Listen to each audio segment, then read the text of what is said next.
Long story short, yes, but maybe. You smell that? It smells like a bit goblin. We all have data that we would like to keep around, whether it's tech documents for work and school, old vacation pictures that you just must hold on to, or media that you've acquired through various means. Whatever it is, it's important to have a reliable way to store that data in a manner which both protects it in the case of an emergency or hardware failure and grants you some sort of easy accessibility. The solutions to storing your data vary wildly, with options ranging from very cheap to very expensive, very simple to very complex, and even more DIY solutions to plug-and-play things. In other words, you can store all of your photos on that of like a flash drive or a hard drive, which, while it is simple to understand, may die after a year and doesn't grant you any sort of safeguards in case of a house fire. Or you can store it on some sort of enterprise-grade SAN, which has loads of redundancy and offsite backups. But can you really afford that? This is where a NAS comes into play, which, for a typical household NAS, will sit somewhere in the mid to mid-high level of storage solutions. It's more expensive than just buying a simple USB stick or an external hard drive, but will definitely grant you a lot more safety and redundancy, and in most cases will be even better in terms of accessibility.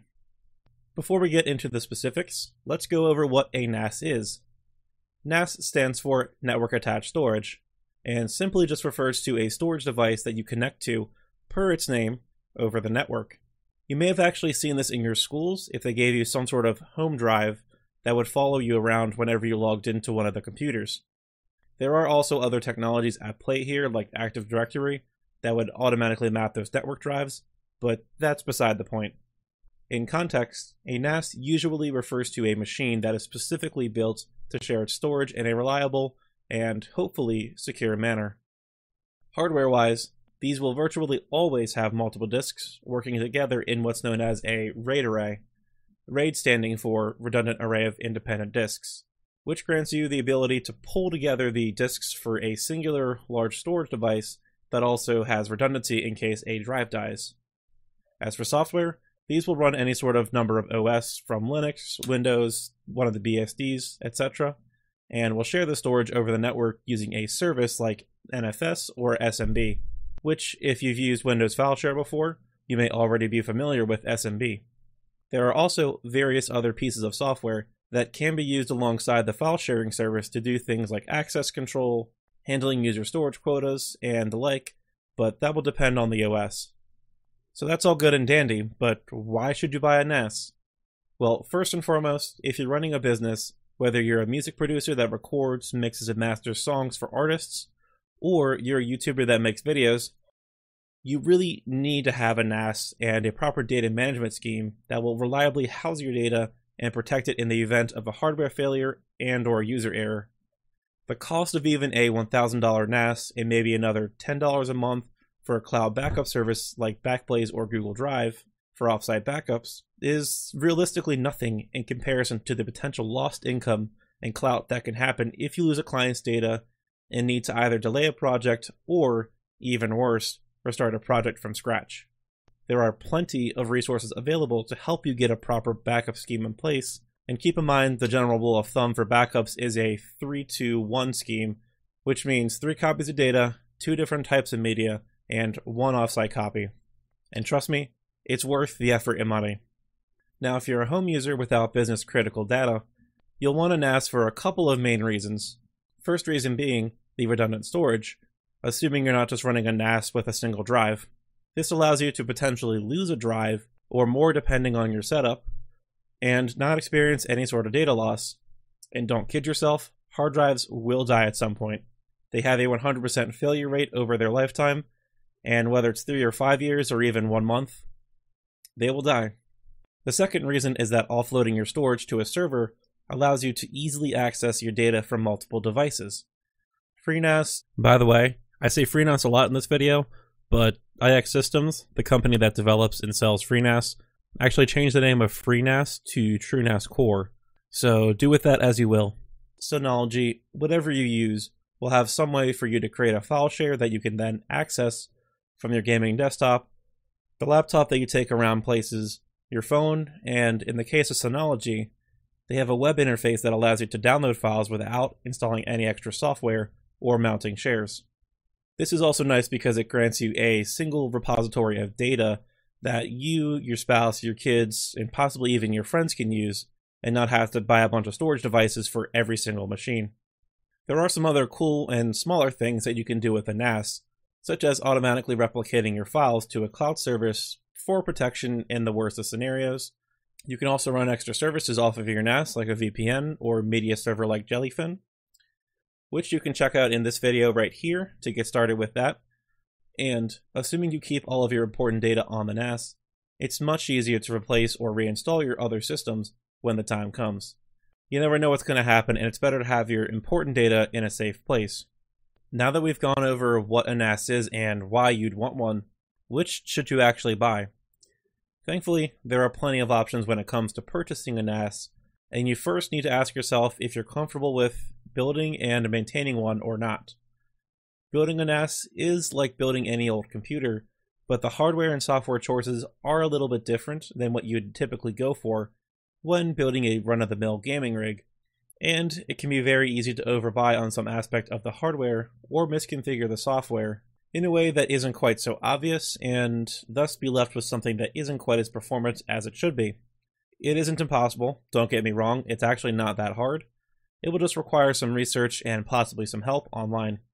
If you want to buy a pre-built NAS, Synology and Drobo are great choices that you can simply buy along with some disks, plug it in, and start setting it up very quickly and very easily. And, again, I'd recommend these if you're not too keen on building computers, or just don't really need low-level control over your hardware.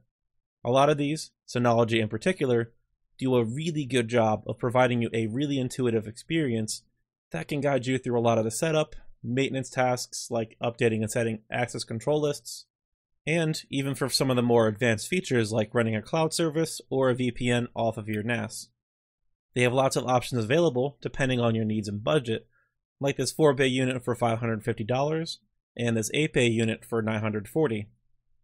The only problem with these solutions, though, is you don't get a lot of control over the hardware configurations, and this can become an issue if you want to upgrade your NAS in some manner, like adding more RAM for running lots of more services, adding a new NIC to add 10, 40, or even 100 gigabit support, which my older brother actually ran into this with his Synology NAS, where he had to buy a whole new unit or buy a very expensive proprietary expansion card if he wanted to go to 10 gigabit networking.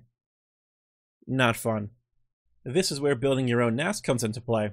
Like I said, building a NAS really isn't that different from building any other computer, and if you know what you're doing, or at least are willing to do a little research and or get a little help, building a NAS can save you a little bit of money and even be a better fit for your needs than an off-the-shelf solution.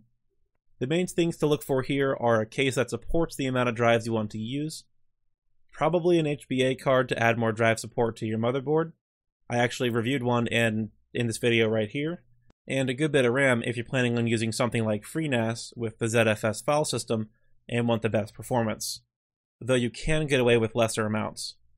Aside from that, assuming you're not doing anything special with your NAS, you just need a basic cheap CPU like an AMD Ryzen 3 or Intel Core i3 processor, a mini ITX or MATX board that matches your CPU. Typically speaking, MATX boards are cheaper and do provide more expansion slots, so keep that in mind. A small SSD as a boot drive, and a somewhat decent power supply. If you're only running a few drives, then you won't need more than, say, 400 watts. But if you are using a higher end CPU and or lots of hard drives, then you may end up needing a higher wattage unit like 600 or 700 watts. In a lot of cases, however, you can use old parts or even an old PC off of eBay or Craigslist to build your NAS. You just want to look out for parts that are compatible with the usual PC standards and not some Dell or HP proprietary mess. If you can find a case or PC with a good bit of 5¼ inch bays, you can actually buy something like this add-in drive cage to add more hard drive slots to your case. And this is neat actually, as these bays are even hot swap bays, so if one drive dies, then you can quickly pull out that drive, pop in a new one, and start rebuilding your storage array without having to turn your machine off. As for the software side of things, you have some options like Unraid, FreeNAS, or just going with a plain old Linux or BSD install. Unless you're more experienced, I'd recommend going with Unraid, which does cost at least $60 for a license, so keep that in mind. Or FreeNAS here, as they will guide you through setting up your NAS and making it easy to perform maintenance like updates and the like. I personally have been using FreeNAS on my home NAS for over 5 years now, and it has served me pretty well, hosting shares from a personal media library and a second pool for my virtual machine storage. That being said, Unraid makes it really easy to expand your storage. Unlike FreeNAS, which, because of ZFS, where you need to add a whole group of 3, 4, 5, or 6 drives at a time depending on your setup, Unraid lets you add a single drive at a time to your system as you obtain them. Although, with the way that Unraid works, you only get 1 drive's worth of bandwidth at a time, whereas with FreeNAS, you can kind of take advantage of multiple drives and have much faster speeds. The software choice here will just come down to your personal preference, your needs, your budget, and what you're familiar with. So, to summarize all that we just went over, which was a lot, to be fair, basically, no, you don't really need a NAS if you just don't have files to safekeep over time, and you can really get by without one if you really don't have the money for it. You'll just have to be careful to not lose any data, which personally I wouldn't do, but that's up for you to decide. However, if you're a business, or at least are servicing clients, you need a NAS. It's just not worth the pain that can be caused in the event of one of your drives dying with a working project for a client, and is easily remedied with a NAS and a storage array with some redundancy. Even at a minimum, it buys you peace of mind knowing that you're not going to lose data, and should something happen, your business is not going to cripple. For the average home user with some vacation photos or a massive media library, I would still recommend looking at a NAS, even if it's not something super high-powered, just to give yourself a central repository for all your data, and if there's anything you really want to keep long-term, it'll be worth having on something more reliable than just an external hard drive. That's actually going to wrap it up for this video, and I hope you enjoyed it. Go like the video, subscribe to the channel, watch one of the videos down below, or just do whatever it is you need to do to make yourself feel happy. Either way, I will catch you in the next one.